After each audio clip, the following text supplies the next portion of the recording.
Amen. Yan, magandang hapon sa bawat isa. Ah, pwede bang tignan muna natin yung ating mga nasa left and right, no? Yan, at ipanalangin natin yung katabi natin. Bagaman na alam natin na may mga sa atin na wala silang katabi. Pero alam ko, in the long run, no, malalagyan din ng katabihan. Amen po ba yan? Amen. So, napakabuti ng Panginoon. Mabuti pang Diyos. Amen. Sige, palakpakan natin si Lord. Amen. Amen and amen. Samahan niyo po ako sa Matthew chapter 5, verse 8 na ating pag-aaralan this afternoon. Alam niyo, na-i-preach na po ito kanina doon sa San Fernando. Gusto ko lang po itong i-share sa inyo this afternoon. Ano po? I don't know kung ano yung naging message kanina, hindi ako nagtanong, but I do believe ito may kaugnayan sa ating pag-aaralan ngayong hapon. Naniniwala ba kayo doon? Amen. So, go with me sa Matthew chapter 5, verse 8. Sabay-sabay natin basahin. 1, 2, 3, read. Palad ang mga may malinis na puso sapagkat makikita nila ang Diyos. Amen. No? So, napaka-ikli lamang ng ating teksto sa hapon na ito. And I do believe, mamememorize mo siya. Tama ba? So, ibig sabihin, kung ulit-ulitin mo lamang ito, talagang meron ka ng alam na verse. Anong sabi? Mapapalad ang mga may malinis na puso sapagkat makikita nila ang Diyos. So, tayo pong lahat ay yumukot manalangin. Pinupuri ka namin, O Diyos, dinadakila sa aming kalagitnaan, sa aming buhay. Dalangin nga po naman na Diyos ang patuloy na pagkilos mo at pag-antabay sa aming Panginoon. Dalangin namin na ang wisdom ay manggaling sa iyo, ang kapahayagan ay manggaling sa iyo, hindi sa iyong lingkod, Panginoon. Gamitin mo lamang ako upang maihayag ang layunin mo, Panginoon, sa hapon nito sa aming kalagitnaan. Sa iyo po ang pinakamatas na papuri, pagluwalhati at pagsamba, at ang lahat ay magsabi ng Amen. Amen and Amen. Yun. So, ang pamagat ng mensahe ni Lord ay pinamagatang, keep your heart pure. Ayan, kailangang manatili daw na dalisay ang ating puso. Alam naman natin na napakaraming mga bagay ang talagang sabihin na natin na nagdudulot ng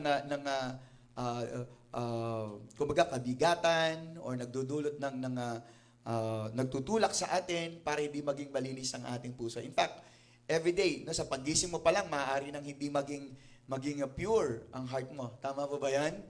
So, instead na maging pure, nagiging poor. Poor heart.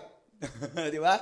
So, ibig sabihin, para bang poor, hindi naman yung talagang literal. Mahina, ibig sabihin, no? Yun ang ibig sabihin sa ibang kakahulugan, yung poor. Okay? Hindi lang yung basta mahirap. Ibig sabihin, medyo mahina, ganon.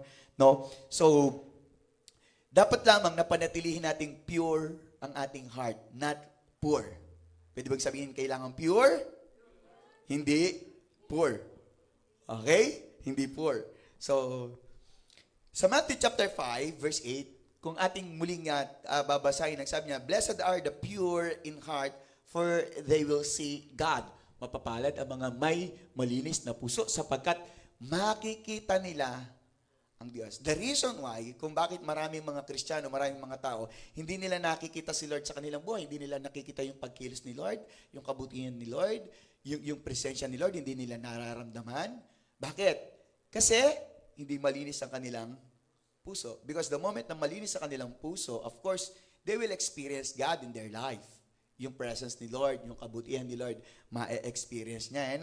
So, sabi na parang kailangang manatili ang isang malinis na puso sapagkat itong magiging way o daan para ating makita ang ating Diyos. Bagaman, hindi nakikita ang Diyos because God is a spirit. But then again, the Bible says, if we have this kind of heart, meron tayong malinis na puso, dalisay na puso, makikita natin si Lord. It is not our eyes, but it is our heart. Kaya nga nasulat po ni Paul Balucci yung awitin na, open the eyes of my heart, Lord. And it is biblical. It is biblical. Nasa, kundi Philippians, Ephesians po yun. No? Open the eyes of my heart. Ibig sabihin, meron palang mata yung ating puso. At ang tanging layunin nito ay makita ang Diyos. Maraming mga tao ngayon na bulag ang kanilang mga puso because hindi sila pure in heart. Okay? Isang bagay na dapat nating malaman, Because napakahalaga po ng ating puso. In fact, sa Proverbs chapter 4, verse 23, itong sinasabi niya, above all else, guard your heart, for it is the wellspring of life. Imagine nyo, ang sabi, guard your heart. Bakit pinapabantayan yung ating puso? Dahil daw na ang ating puso ay yung sibol ng buhay. When we talk about heart, we're talking about life. Tandaan nyo yan. Nakuha nyo po ba? Okay. So, yun ang sinabi sa Proverbs chapter 4, verse 23. That's why we need to keep our heart pure. Ito yung isang bagay na katanungan eh. Sige, pastor, gusto ko na magkaroon ng malinis na puso. Paano nga ba? Kung ikaw man yung lumagay sa aking kalalagayan, sa aking kapaligiran, sa mga tao na nakakasama ko, sa aming tahanan, sa trabaho ko, paggising mo pa lang sa umaga, yung mga balita na nababalitaan mo, maari bang manatili yung isang dalisay na puso kung ito yung lagi mong nakikita? Di ba? Nandiyan ka ba? Di ba? Paano gusto mo mang maging mabuti, gusto mong maging matuwid, gusto mong maging maayos, pero tinutulak ka o inuudyokan ka ng mga sitwasyon na nakikita natin. O yung mga tao na nasa paligid natin, sila yung nagtutulak sa atin para hindi maging dalisay yung ating puso. Okay? Tandaan natin na nasa control natin kung paano tayong magre-react sa mga tao na nasa paligid natin. We cannot control them. Ang purpose kasi ni Satan is to destroy us, to kill us, to steal from us. Nakuha natin? Yun ang gusto niya eh. Na konting bagay lang, makapagmura ka, magalit ka, magreklamo ka. Yun ang gusto niya. Upang nang sa ganon, yung ating puso ay marumihan, mawala yung pagkadalisay niya, upang nang sa ganon, hindi mo makita ang pagkilos ng Diyos. Nakuha niyo ba? Kaya napakahalaga na ingatan natin ang ating mga puso.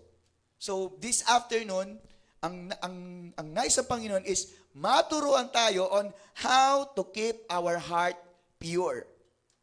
Okay? Gusto natin lahat maging dalisay ang ating puso. Sino ba yung ayaw? Di ba? Gusto naman natin lahat maging malinis yung ating puso, dalisay yung ating puso. Because again, uulit-ulitin natin, kapag dalisay ang ating puso, mapalad tayo. Bakit? Kasi makikita natin ang ating Diyos. So, how, Pastor? Paano? So, may tatlong bagay na pag-uusapan tayo dito. Ano?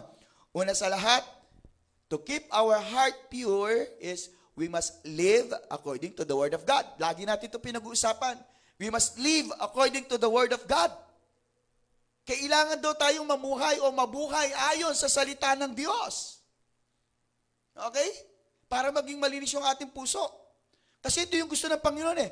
Punuin natin ng salita o ng kanyang mga salita ang ating puso.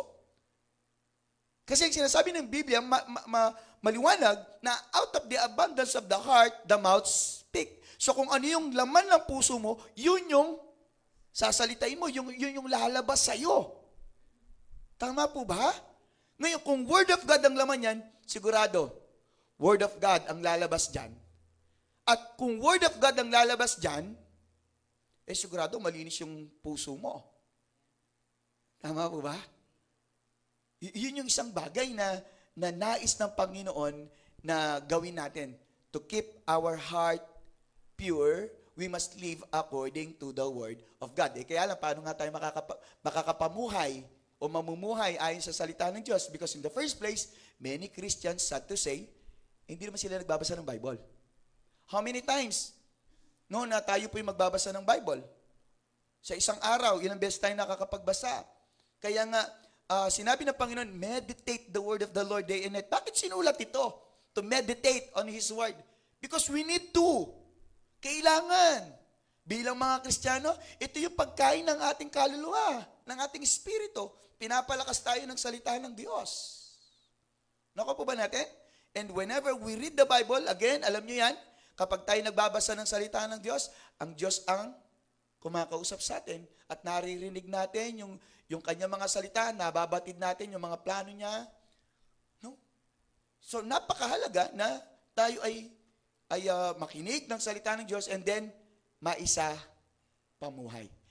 That's why last Sunday, ang mensahe ng Panginoon is maging responsable kapag tayo nakikinig ng salita ng Diyos.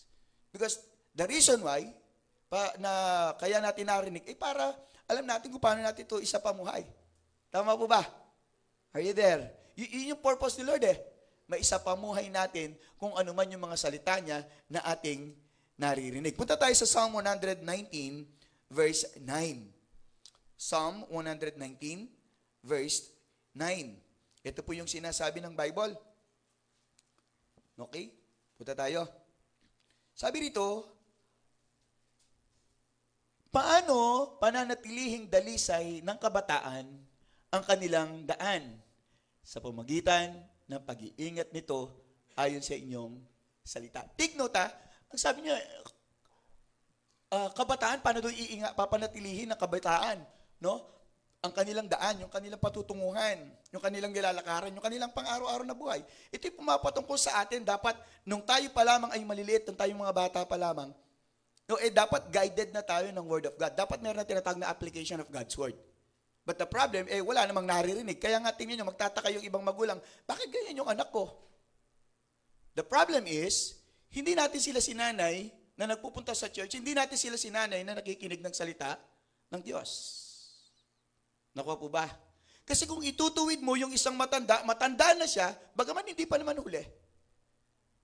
Pero napakahirap kasing ituwid eh. Itama, lalo na kung yung tao na to ay talagang namuhay sa dati niya pamumuhay, apart from the Bible, apart from the principles of the Bible, para bang lumaki na ako, nakapagpaaral ako, tumanda na ako ng ganito, hindi ko naman kami namuhay ng sa salita ng Diyos eh. Okay naman kami. Iniisip kasi ng tao yung buhay lang niya. Pero paano yung magiging buhay ng mga anak mo? Nakuha ba natin? Tandaan natin, tayo po ay nagtuturo indirectly sometimes sa ating mga anak at sa mga taong nakapalibot sa atin. Nakuha po ba natin? Sometimes indirectly, ibig sabihin hindi tuwiran o direkta na tinuturuan natin yung mga bata o yung ibang tao. Hindi, pero sa pamagitan ng buhay natin, na ipinapakita natin sa mga anak natin, sa mga kasama natin sa bahay, nakikita nila at maaari nilang tularan yan o maaari nilang hindi tularan. Kung ano yung nakikita nila sa atin. Nakuha po ba? Kaya nga napakabuti na tayo po, yung sinasabi ng verse kanina is that kailangang ingatan natin ang salita ng Diyos. At ang ibig sabihin ng pag-iingat ng salita ng Diyos is pag atin itong inia-apply sa ating buhay. It doesn't mean na ikaw ay nagbasa ng Bible, minemorize mo, that's it. Alam ko yung verse na yan. Ang pag-iingat sa salita ng Diyos is through application. Nakuha ba natin? Through application. Okay, napakatindi nun. Madali lang naman basahin, madaling unawain sa pananaw ng tao, pero sa totoo lang, ang katunayan at ang katotohanan ng salita ng Diyos na nauunawaan niyang ganap, ang salita ng Diyos, siya na isinasapamuhay niya. Yun ang masasabi natin, nauunawaan niya ang salita ng Diyos. Kapag nagkakaroon ng application sa kanyang buhay. Kasi hindi tayo mamaliin ng Bible Itutuwid niya nga tayo, tuturuan niya tayo.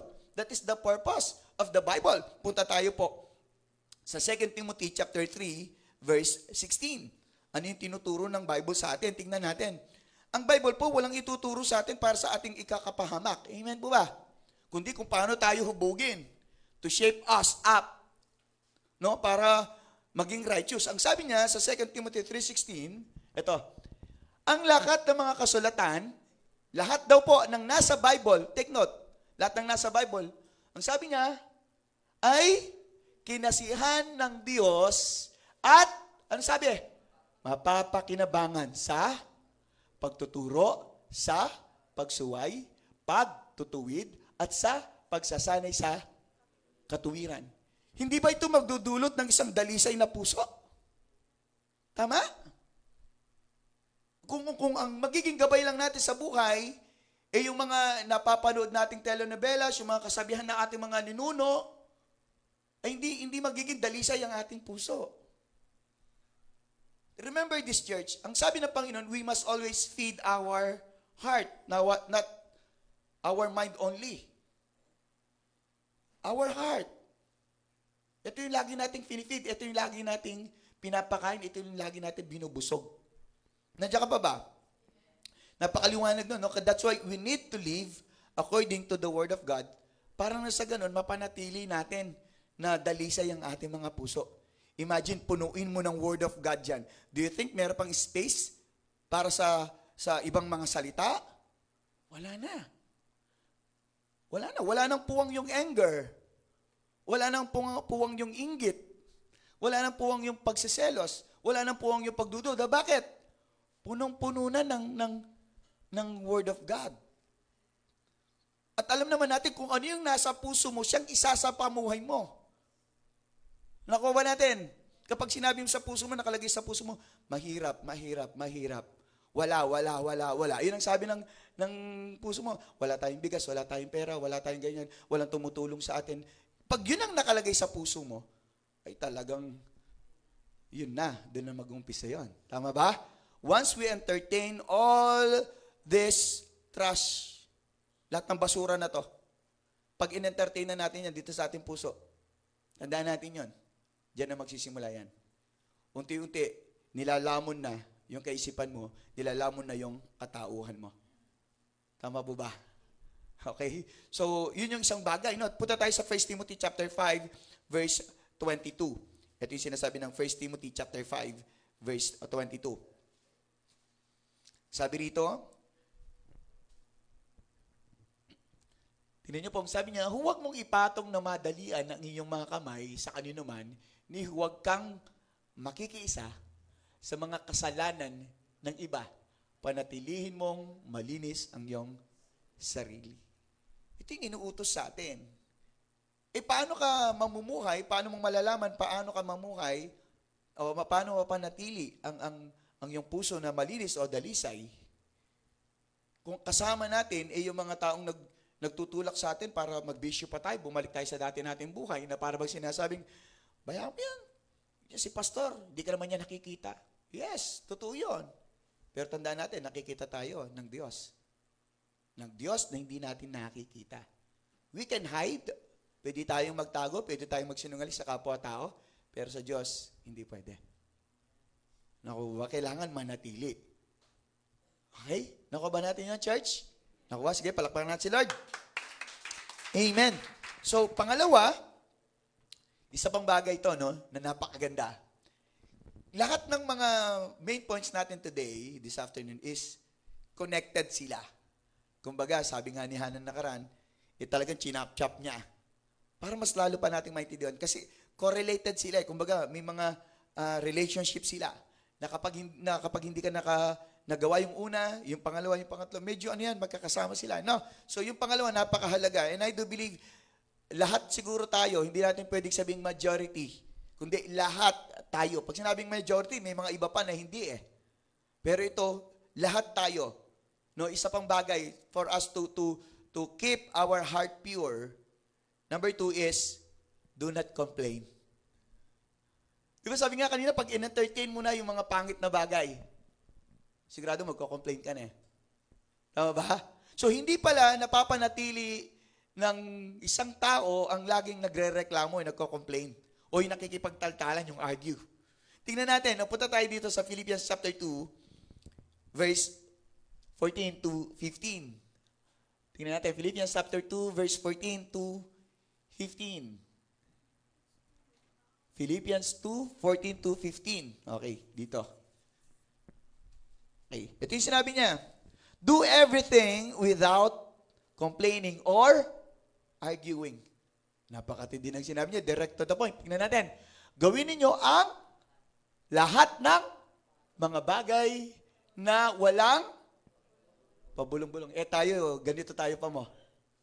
Diba? Yako na naman maglinis. Ikami mo. Kami ng kaninang maga, kami pa ngayong hapon. So alam nyo, ito palang bagay nito, akala natin, okay lang. Na para bang walang nakakaunawa sa'yo, walang nakakaintindi sa'yo. Kaya nagre-reklamo tayo. Kasi, dito papasok.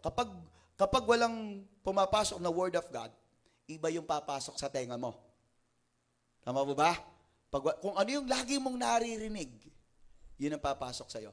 So kapag nakapasok sa'yo yun, yung hindi ka pakipakinabang na salita, aside from the Word of God na dapat, yun ang naririnig natin, dito na, you will start complaining. Sometimes nga, hindi naman direkta sa'yo sinasabi, nagkukwento lang yung katabi mo, hoy, alam mo yung ganito, na-feed mo yon, and then, nailalagay mo yung sarili mo sa sitwasyon na yon. Parang ganyan yung asawa ko, parang ganyan yung mga anak ko, parang ganyan yung mga kasama namin sa church. So, na-feed natin yan. So, sinisira ngayon ito, yung pagkadalisay ng ating puso. Ayaw ng Diyos ng mareklamo. Sabi mo, ayaw ng Diyos ng mareklamo. Kayo mo sinabi yan sa katabi mo, sa likod mo, baka ayaw ng Diyos ng mareklamo. Amen? Kayo mo sinabi yan? Sa sarili mo. Sarili natin. So from now on, if we want to keep our heart pure, our hearts pure, sabi natin, kailangan pala, let us stop complaining or arguing. Pamisa-misan, hindi, dalawang bagay sinasabi niya, complaining and arguing. Of course, if there is complaining, there is arguing. If there's arguing, there is complaining. Para lang naman yung magpinsan sila. Lalo pa mo sa church, ito yung laging nakikita natin ngayon. Yung complaining and arguing. No, na dapat hindi ganyan yung kortina, dapat ganito, dapat ganyan. Dapat hindi nilagay yan dyan, dapat dito nilagay. O, di ba? Ganun yung nangyayari ngayon eh. So, hindi pala nagiging dalisay yung ating puso. Because dito nagsisimula ngayon yung gulo. Yung pagko-complain, tsaka yung pag-argue. Nakuha natin. So, again, ang purpose natin is to have a pure heart. Tama? At ang sabi, those people who has a pure heart, sabi ganon, will see the Lord. Of course, kung meron kang plano na makita ang Diyos, bagaman narito ka pa lang sa lupa, kailangan, let us not complain. Because alam naman natin na galit ang Diyos sa mga taong mareklamo. Gaya ng nangyari sa mga Israelites, masyado silang mareklamo. Di ba?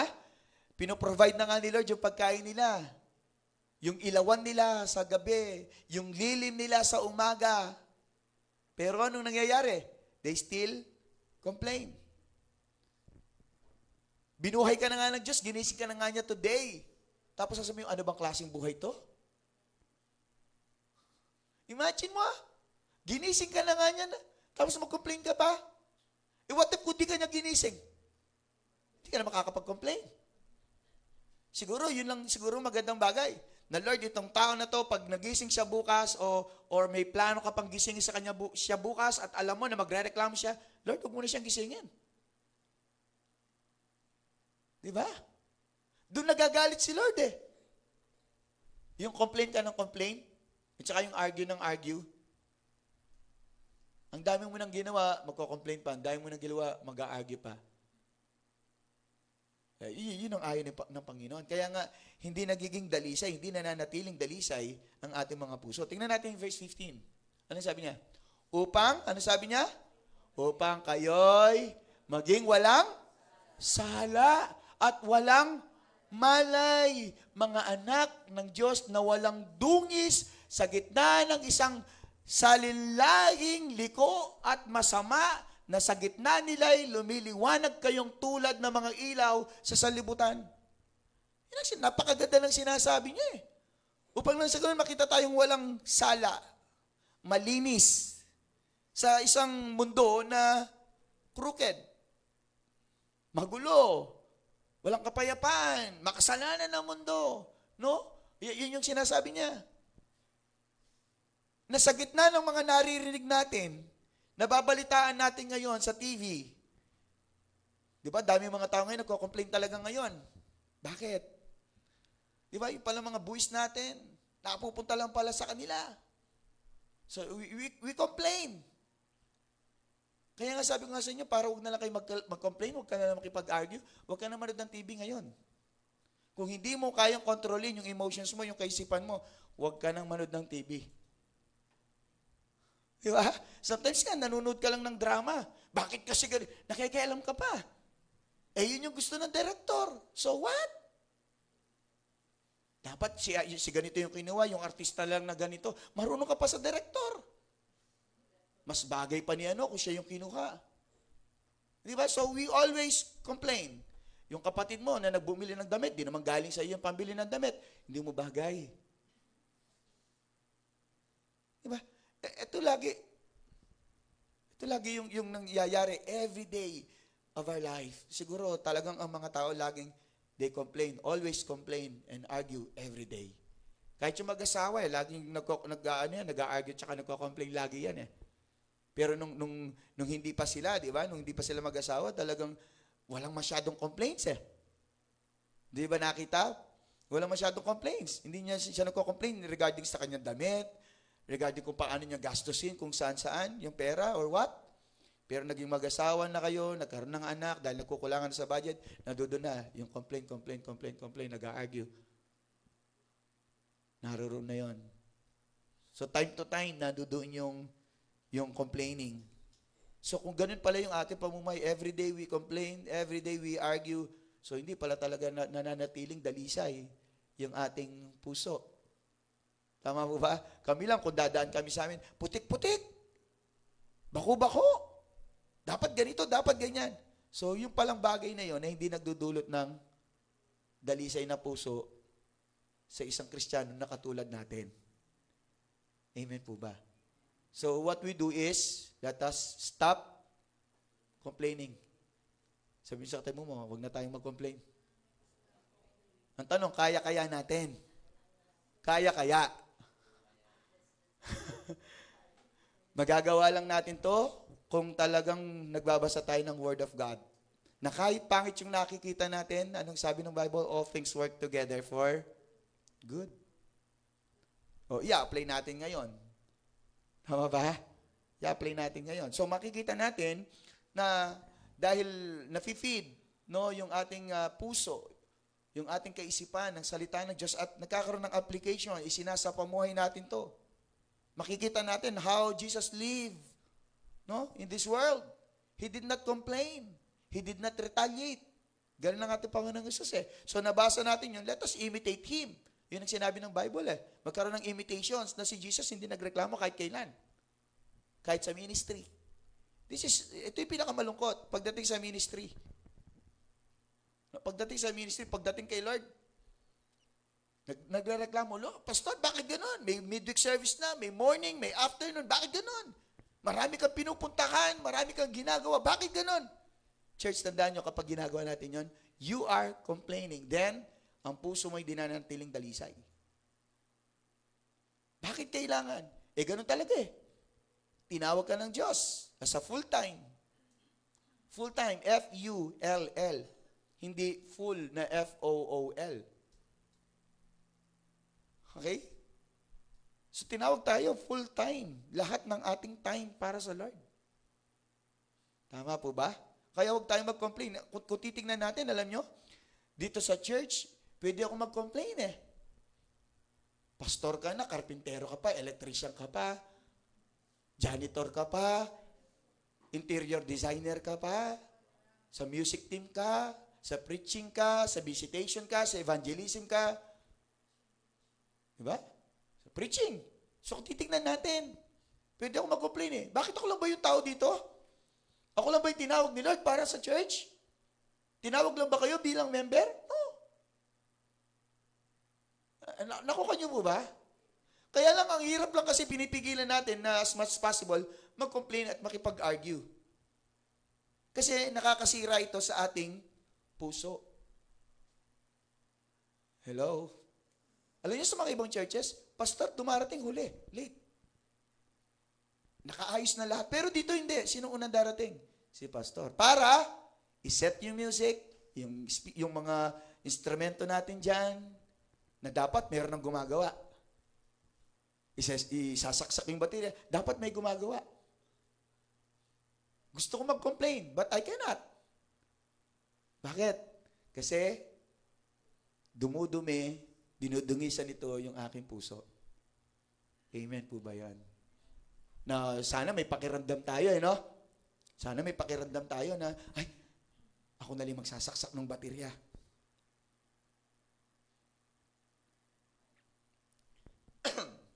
Di ba? Ano naman nun. Sabi ko nga po, last time, nung first day na inaayos ko na yung mga speakers, nung inilalagay ko na yung speakers, wala pa itong mga symbols na to eh. Itong mga symbols. Ang nakatira lang, yung mga stand niya, yung mga hardware, ang tawag dyan. So, yung forma ng drums is doon naka-front. Tama ba ba? Doon nakaharap. So, yung clapper na yon, yung hi-hat, nandoon siya sa side doon. Doon sa may dalawa doon. Nilalagay ko yung speaker na yan. Nahulog ako. Konti na lang. Munti ka ako na masaksak. Kasi ako lang yung nag-aakyat niyan eh. Bagaman sinabi ko na ako yung magseset dito. Magseset na ano. Pero dapat may kasama talaga akong magtataas niyan eh. Sa wirings ako na noon. Pero wala. I cannot complain. Kasi alam ko, para sa Lord yun. And then, iningatan ako ni Lord. Alam niyo, talagang nung time na yon, sabi ko, grabe eh. Niligtas ako ni Lord. Sa totoo lang. Masasaksak ako dyan, oh. May sobra yan. Almost 1 feet, mga around 6 inches. Patay ako nun, tatagos yan. Kinabahan ako nun, kasi dito talagang nahulog ako. Bit-bit ko yung speaker. Di ba? Pero nakita ko pa rin yung kabutihan ng Panginoon. Iningatan niya ako doon. Kasi baka magpapatuloy tayo sa church nito, wala na pala yung pastor, mag-uumpisa pa lang, wala na. Baka sisihin niyo pa yung, sana di na tayo lumipat. Di ba? Imagine mo. No? Talagang ang daming mga bagay na dapat natin i-complain. Napakarami. Lalo kapag nakita mo yung mga kapatid natin hindi nagpa-participate, hindi nakikipag-cooperate, talagang doon tayo na Tapos makikita mo, pagdating sa handaan, sa mga pasyalan, naroroon sila. Pagdating sa saya, naroroon sila. Pagdating sa hirap, wala. Wala sila. So, doon tayo mas lalong nagko-complain. Tandaan naman natin na lahat ng bagay na nasa ating paligid ngayon ay talagang magdudulot sa atin ng complain. Tama? Lahat ng bagay dito sa mundo.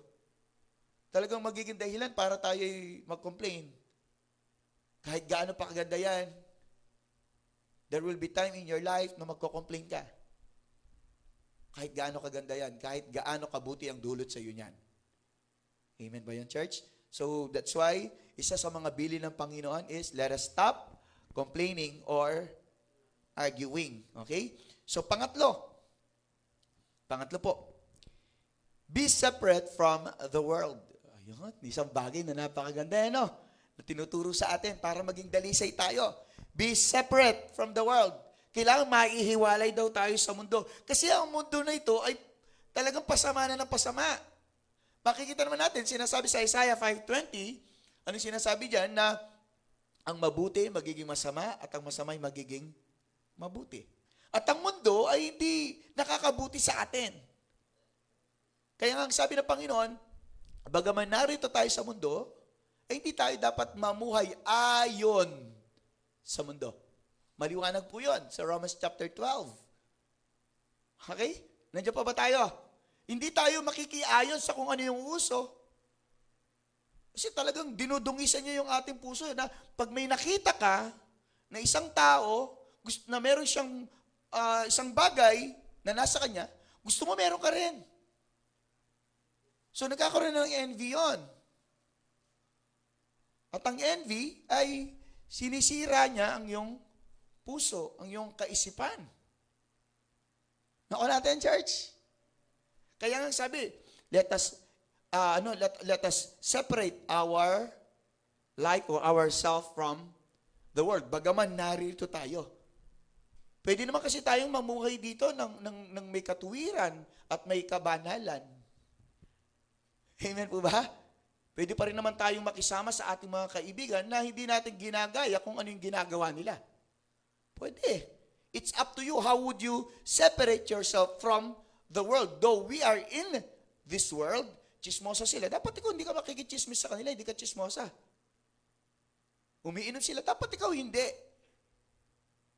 Nakuha natin, kasi Kristiyano tayo. at pinapanatili natin na bagaman magulo, masama na ang mundo, sabi na binasa natin kanina sa Philippians chapter 2:15, masama na yung mundo, hindi dapat talaga hihiwalay tayo.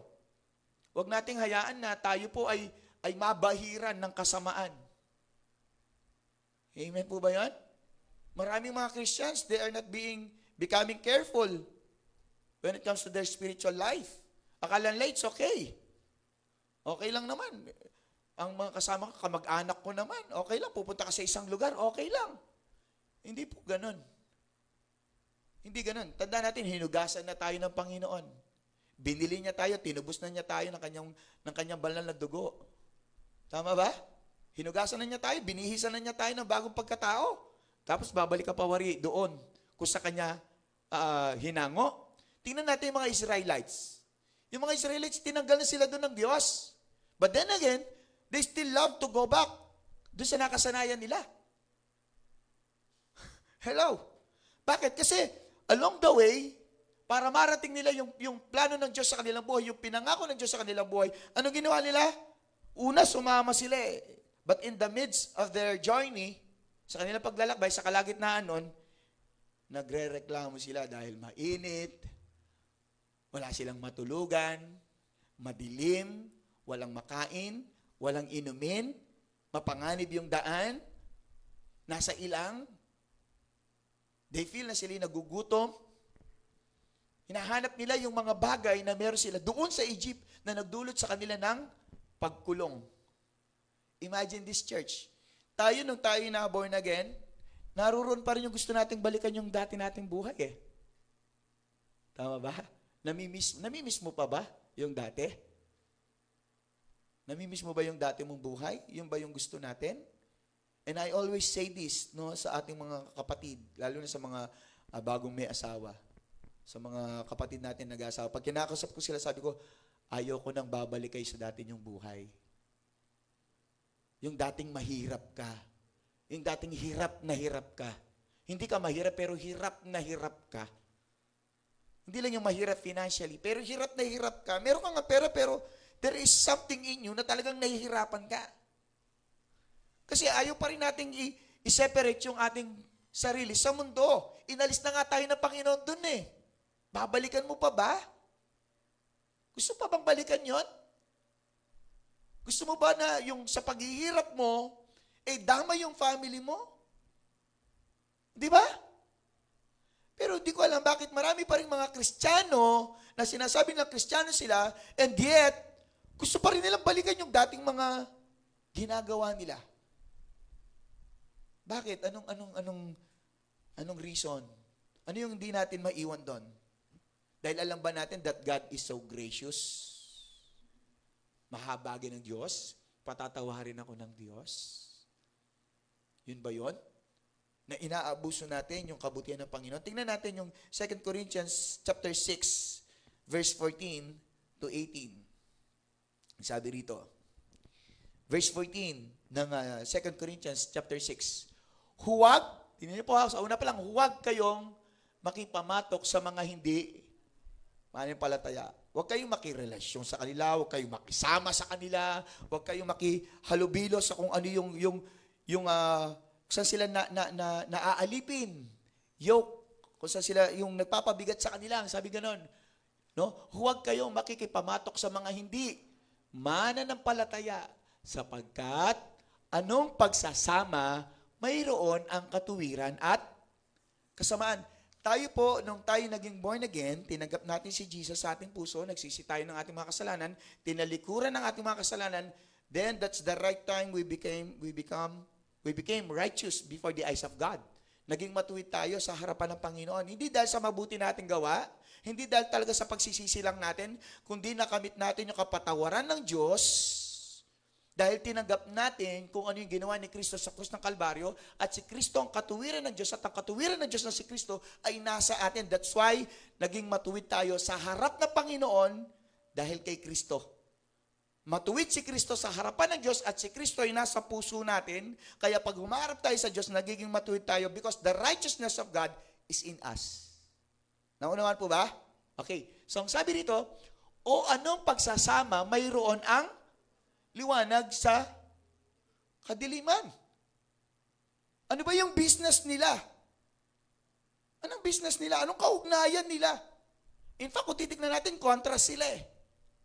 Salungat, dilim, liwanag. Tama ba? Ang dilim nagkokost sa atin na para madapa tayo, no? Matisod tayo. Pero yung liwanag, hindi. Pinapakita niya yung tamang landasin. Yung pinaka-plain, no? Pinapakita niya sa atin. Yung dilim, may mga tinatago yan. So, ano yung ugnayan ng bawat isa? So, ano pa ba yung kaugnayan mo sa mundo kung inalis ka ni Lord doon? Are you there? Nandiyan ka pa ba?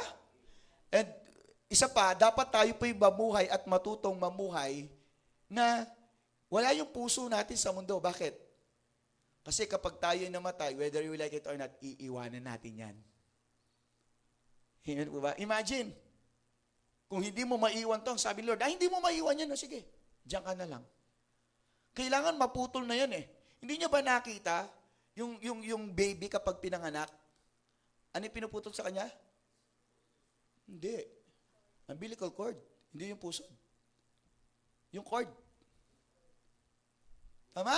Ibig sabihin, yung connection niya doon sa kung saan siya nakakulong, inaalis na. At mamumuhay siya ng sarili niya. Amen po ba? Ganun yun. Na hindi na siya dependent talaga doon sa hininga ng nanay niya, dugo ng nanay niya, sa iniinom, sa kinakain. Hindi. May sarili na siya sa kanya na mismo. Ganun yung ginawa sa atin. Pinuputol na tayo, naipanganak na tayo, na-born again ka na nga eh. So pinuputol na, yung nagtatali sa'yo. Yung pumipigil sa'yo, yung nagkukulong sa'yo. Pinutol na lahat ni Lord yun eh. So what's the sense? Yung pumuli yung sarili mo doon. Idinikit nga tayo ng Panginoon, inugpong tayo ng Panginoon sa kanyang pamilya.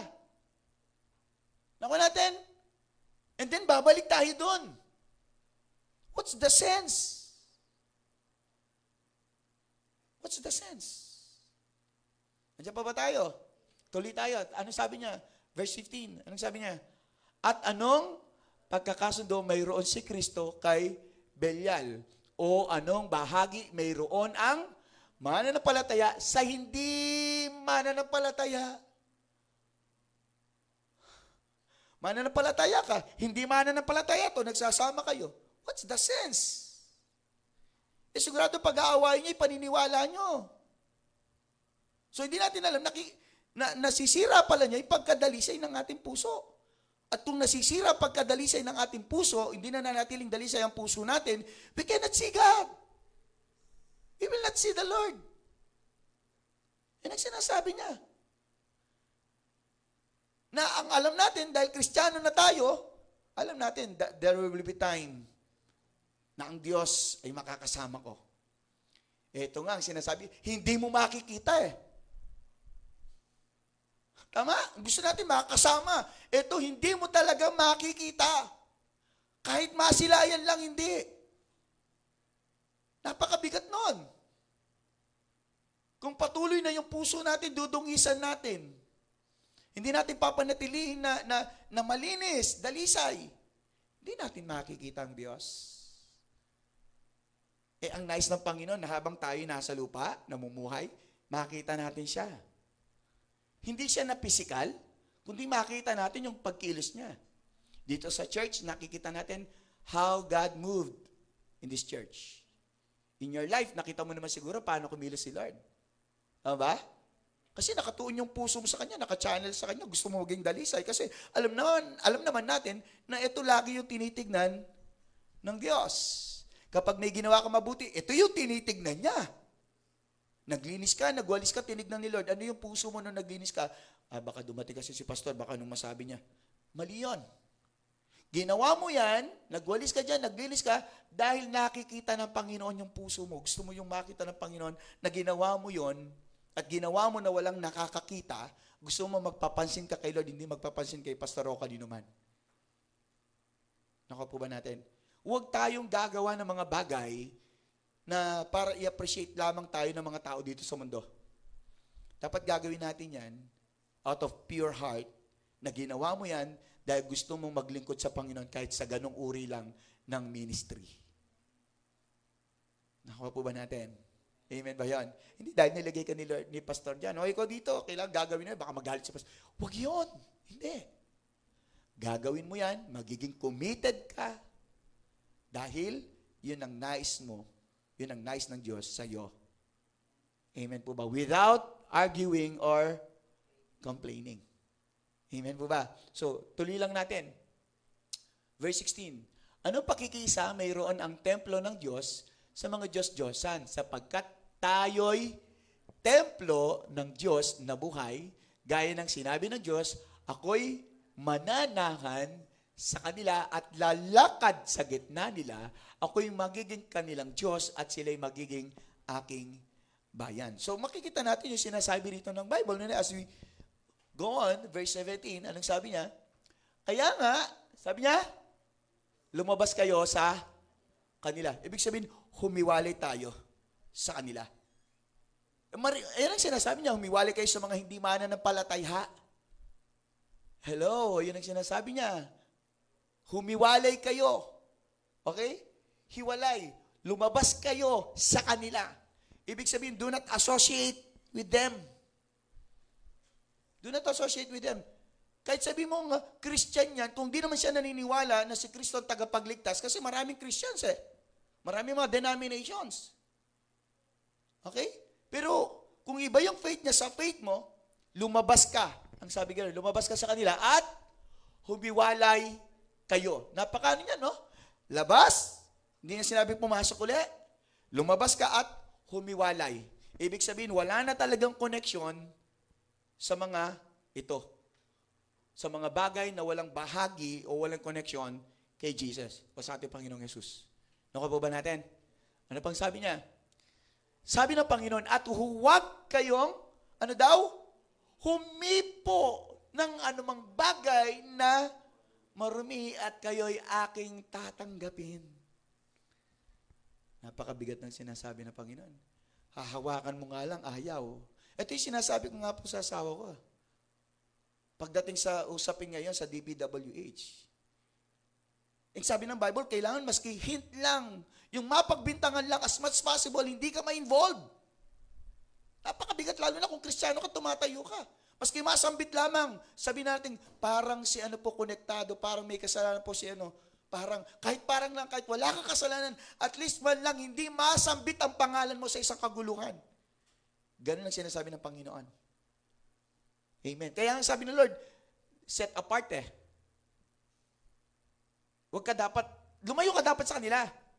Kasi the moment na ngayon mo lang sila nakasama, napicturean ka gaya ng nangyayari ngayon, so akala nila, makakilala na kayo matagal.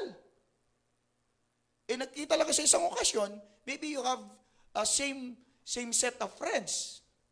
Tapos nagkapapicturean lang kayo, and then may another situation or occasion, nakapagpapicture din kayong dalawa, kasi may mga common friends nga kayo, but you are not friends. Nakuha po ba? Amen. Napakabigat nung panatilihin yung puso natin. Punta tayo ng 18, last verse, anong sabi niya?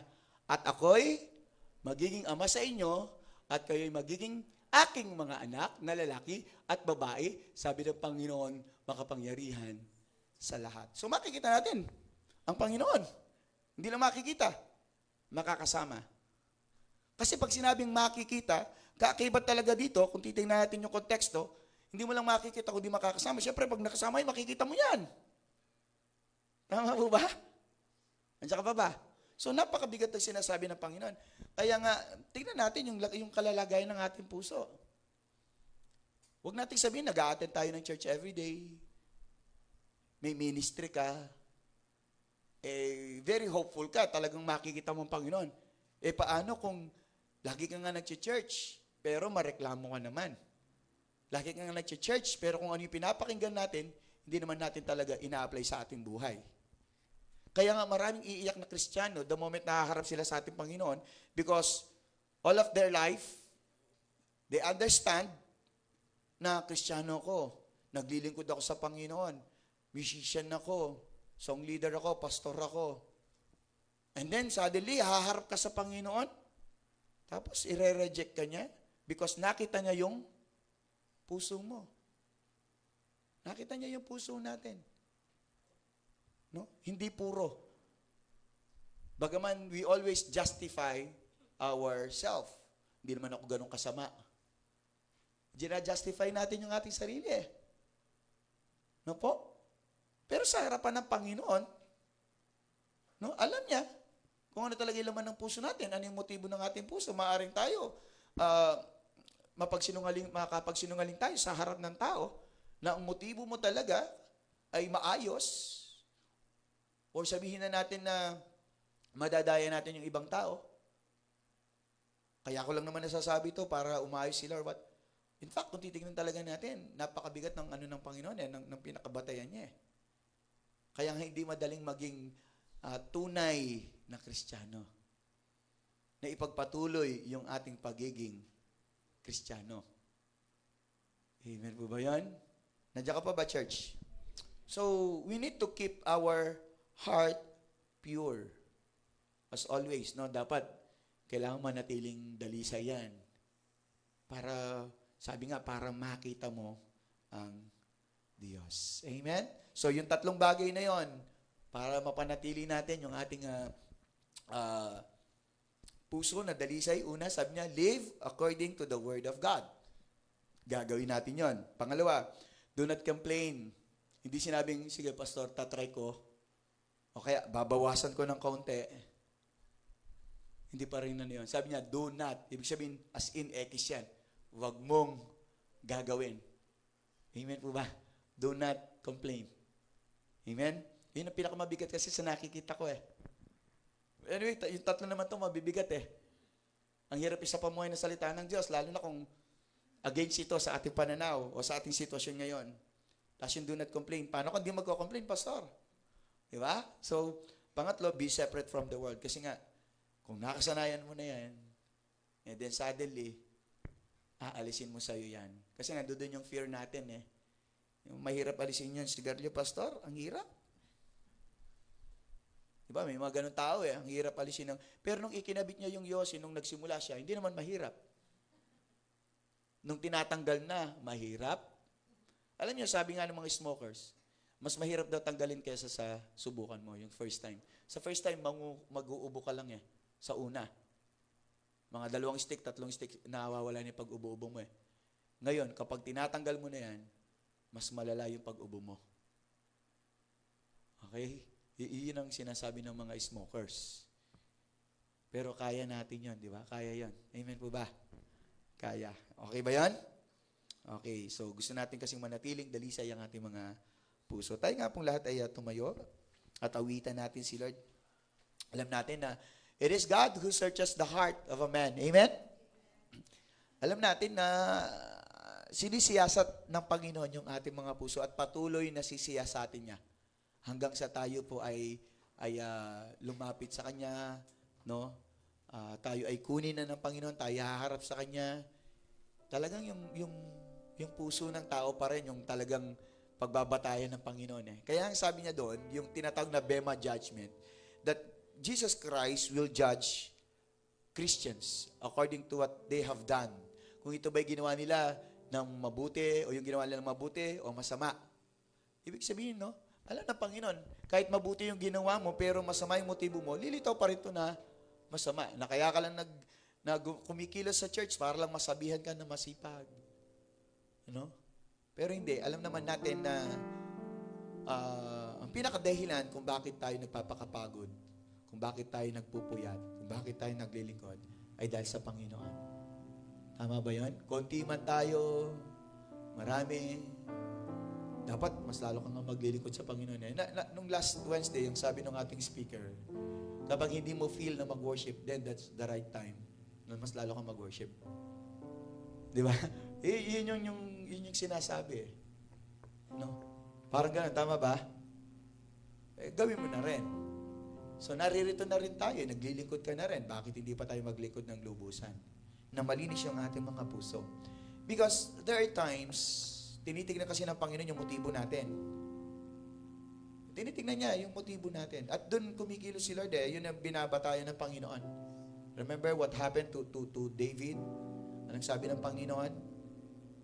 Sabi niya, hindi pwedeng maging hari to, sabi ng mga kapatid niya. Pero ang sabi ng Panginoon, yan ang hinahanap ko. Kasi yung puso niya ay sumasamba. Ang puso niya ay totoo. Ang puso niya ay dalisay. Ang puso niya ay may puso siyang pagiging warrior. But the heart of David's brother, warrior. Yun yung nakita sa puso ng mga kapatid niya, warrior. Matatakutin yan. No? Pero yung nakita ng Diyos kay David, a heart of worship. Amen ba yan? So, sa gabing ito, nakakaalam ng puso natin, ating Diyos. Kasi ang sabi ng awitin, ito po yun. Puso ko'y iyong sinisiyasa. Buhay ko'y iyong alam. Come on. Ang lahat kong lihim, o Yahweh, ay tiyak mo ngang nalalaman.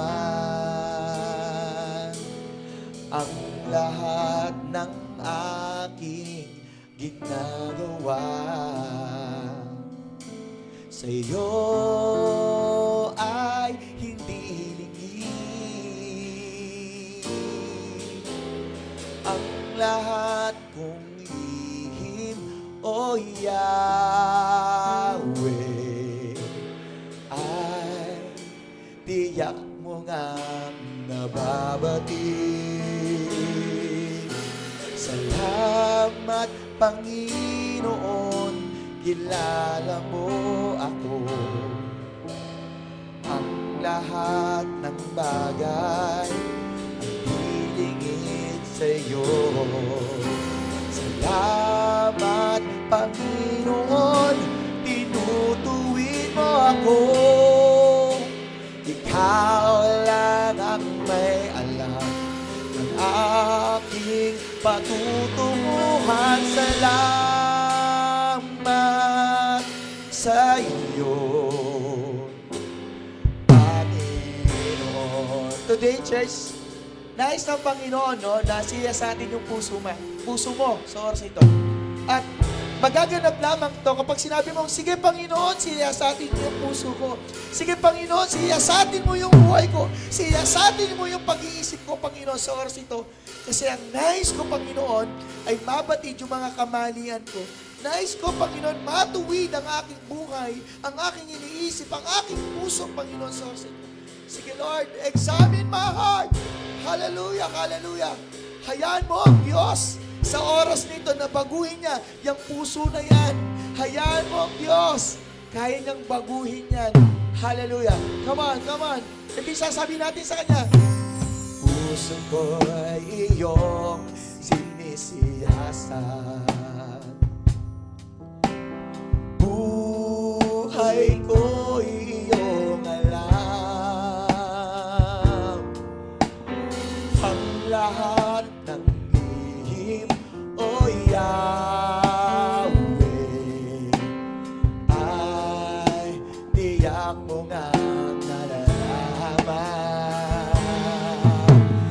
Ang lahat ng aking ginagawa sa iyo ay hinihingi. Come on, church.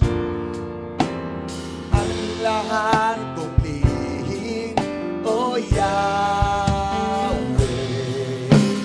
ay tiyak mo ngang nababati. Sabay-sabay po tayo. Salamat, Panginoon, kilala mo ako. Ang lahat ng bagay ay diligid. Salamat, Panginoon. Salamat, Panginoon, tinutuwid mo ako. Ikaw lang ang may alam ng aking patutunguhan. Salamat.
patutunguhan sa langit.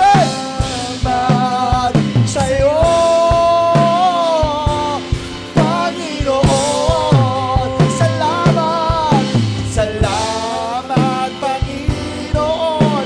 Tinutuwid mo ako. Ang lahat ng bagay ay ibigit sa'yo. Salamat, Panginoon. Hallelujah! Hallelujah! Ikaw, come on, church! Amen! Ng ating patutunguhan, salamat sa'yo, Panginoon. Salamat, oh, salamat sa'yo, Panginoon. Salamat sa'yo. Yes, God, yes, God. Oh, salamat, Panginoon. Tinutuwid mo ako. Ikaw lang ang may alam ng aking patutunguhan. Salamat sa'yo, Panginoon. Salamat, Panginoon. Tinutuwid mo ako. Salamat sa'yo, Panginoon. Oh, Jesus. Salamat sa'yo, kabutihan. Oh, Jesus. Come on, church. Hallelujah. Hallelujah, hallelujah. Tayo ay magpasiyasa sa Panginoon. Salamat sa'yo, Panginoon. Come on, sing it again. Salamat, Panginoon. Kilala mo ako. Ang lahat ng bagay ay dilingin sa'yo. Salamat, Panginoon. Tinutuwid mo ako. Ikaw, tanging ikaw, ng aking patutunguhan. Salamat sa'yo, Panginoon. Salamat sa'yo, Panginoon Jesus. Hallelujah. Hallelujah. Binabago ng Diyos ang bawat puso, ang bawat buhay, ang bawat tao na handang magpasakop sa Kanya, na handang magpasiyasat sa Kanya. Church, ano man yung nakalipas mo, ano man yung kalalagayan mo yon, ano man yung karamihan na meron ka, kayang-kaya kang hugasan, linisin ng Panginoon sa oras na ito. Hallelujah. Walang imposible sa Diyos. Walang imposible sa Diyos. Nais ng Panginoon na today, iwasto niya, itama niya yung kalalagay ng puso natin. Lord, nakikita mo yung puso namin. And Lord, we feel sorry, oh God. Forgive us, oh Lord, sa mga pagsuway. Lord, forgive our trespasses, Lord God. Sa oras nito, Panginoon, ang nais po namin ay linisin mo ang bawat puso. Sa oras nito, Lord, palayain mo ang bawat isa sa amin. Lord God, nais namin, Panginoon, nadatnat mo kami na malinis ang aming mga puso. Lord, punuin mo ng iyong mga salita. Punuin mo ng presensya mo, Diyos. Hallelujah, hallelujah, hallelujah. Oh, in the mighty name of Jesus. In the mighty name of Jesus. Sa oras na ito, ang nais ng Panginoon ay linisin ang iyong puso. Salamat, Lord. Pinapagaan mo ang aming mga nararamdaman, Lord God. Thank you, Lord. Sa ipong papuri, pagluwalhati at pagsamba. Ang lahat na nilinis ng kanyang puso at sinasabi niyang, nais kong manatili ang isang dalisay na puso sa oras na ito hanggang sa pagdating ng ating Panginoong Jesus. ay magsabi ng malakas na Amen. Amen.